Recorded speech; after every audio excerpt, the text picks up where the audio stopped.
तो हाय भाई लोग गुड मॉर्निंग।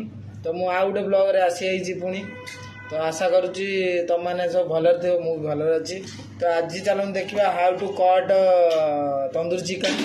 तो प्रिपरेशन चिकन देखी पारे ये अच्छी। तो सेपटे आमर सिपू सिक करने मैरिनेशन करिया स्टार्ट करदे। तो माने बहुत दिन पर फूड ब्लॉग गोटे पढ़ुची कि आमर होटेल ओपनिंग होता आ से दिन होटेल ओपनिंग है से दिन तो केमती भसड़ सब होता देखिपे। तो चलो देखा केमी तंदूरी चिकेन कट करा